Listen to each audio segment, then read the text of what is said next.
Here's what we all have in the backs of our minds. 2001 Space Odyssey, in which Hal, he takes over the spaceship. Open the pod bay doors, Hal.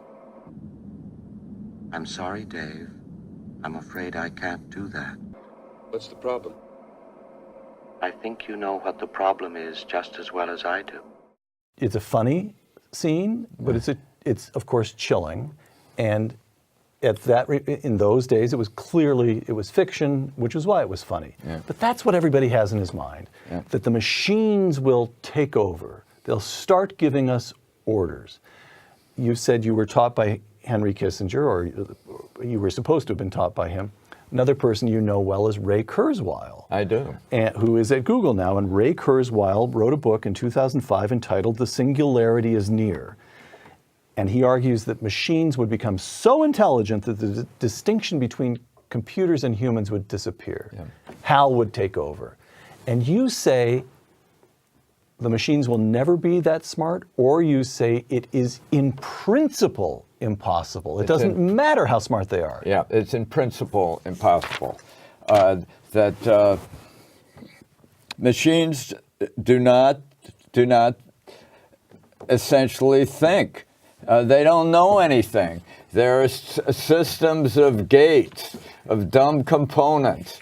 They lack this creativity, which is epitomized in all the unexpected bits, the surprising results that human minds and imaginations can generate. All right.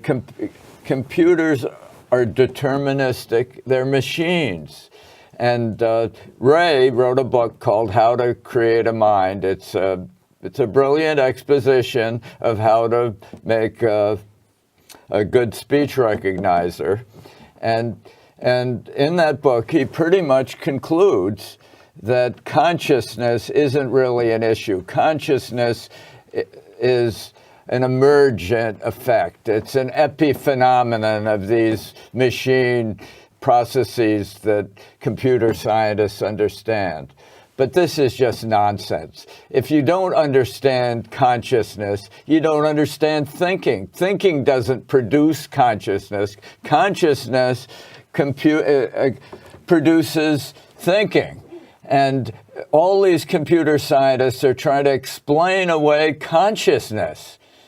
But that's where we are. That's where we live. That's how we think. That's the issue. Right. And to say, oh, well, we don't know what consciousness is, but our machines are going to compute so fast that it won't matter, that consciousness will emerge like one of their clouds, I think is just another fundamental vanity of the valley.